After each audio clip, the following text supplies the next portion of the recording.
स्वागत है आप लोगों को भक्ति भाव चैनल में। अगर आप लोगों को वीडियो अच्छा लगता है तो लाइक और सब्सक्राइब करना ना भूले और इस वीडियो को शेयर करना ना भूले। श्री कृष्ण की ऐसी कथा जिससे सभी गोपियां सदैव प्रसन्न रहती थीं। वृंदावन की पावन भूमि पर जब भी प्रभु श्री कृष्ण अपनी मधुर बांसुरी बजाते, पूरा वातावरण प्रेम, शांति और आनंद से भर जाता।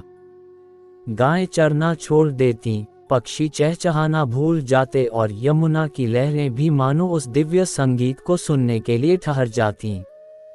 सबसे अधिक आनंद गोपियों को होता, क्योंकि उनके लिए श्री कृष्ण केवल एक बालक नहीं, बल्कि उनके आराध्य और जीवन का आधार थे। एक दिन सभी गोपियां सोचने लगी कि श्री कृष्ण हर किसी से समान प्रेम कैसे करते हैं। हर गोपी को लगता था कि कान्हा उसे सबसे अधिक चाहते हैं। उनके मन में ये जानने की उत्सुकता हुई कि आखिर इसका रहस्य क्या है। अगले दिन जब श्री कृष्ण यमुना तट पर आए तो गोपियों ने उनसे विनम्रता से पूछा, कान्हा, आप हम सभी को इतना प्रसन्न कैसे रखते हैं? आपके पास ऐसा कौन सा रहस्य है? श्री कृष्ण मुस्कुराए और बोले, जिसके हृदय में प्रेम, विश्वास और निस्वार्थ भाव होता है, मैं उसी के हृदय में निवास करता हूँ। मैं किसी से भेदभाव नहीं करता। जो मुझे सच्चे मन से याद करता है, मैं उसके साथ रहता हूँ। गोपियाँ ये सुनकर भी पूरी तरह संतुष्ट नहीं हुईं। तब श्री कृष्ण ने उन्हें एक सुंदर सीख देने का निश्चय किया। उन्होंने सभी गोपियों से कहा कि वे अगले दिन अपने अपने घर से थोड़ा सा माखन लेकर आएं। अगले दिन सभी गोपियां बड़े प्रेम से ताज़ा माखन लेकर पहुंचीं। श्री कृष्ण ने सभी का माखन एक बड़े पात्र में मिला दिया। अब कोई नहीं बता सकता था कि किसका माखन किसका है।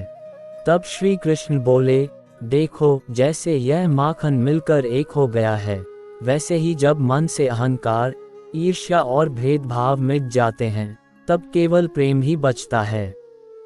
जहाँ प्रेम है, वहीं मैं हूँ। ये सुनकर सभी गोपियों की आंखें भर आईं। उन्हें समझ में आ गया कि श्री कृष्ण किसी एक के नहीं, बल्कि सभी के हैं। उनका प्रेम सबके लिए समान है।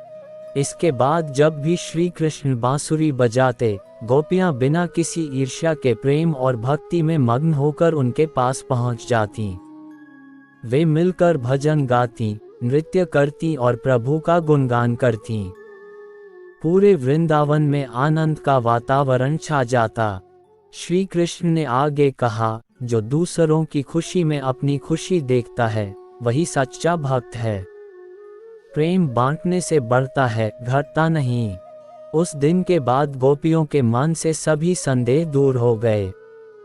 वे एक दूसरे का सम्मान करने लगीं और हर समय प्रेम तथा सेवा के मार्ग पर चलने लगीं।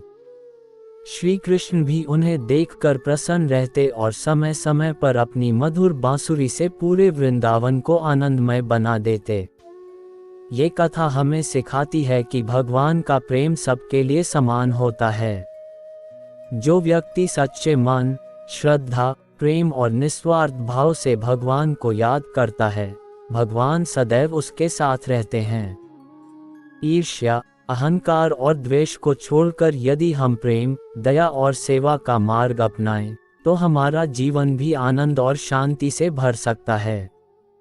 शिक्षा: भगवान श्री कृष्ण का प्रेम किसी एक व्यक्ति तक सीमित नहीं है। वे हर उस भक्त से प्रेम करते हैं जो सच्चे मन से उनका स्मरण करता है। प्रेम, विनम्रता और निस्वार्थ सेवा ही सच्ची भक्ति का मार्ग है।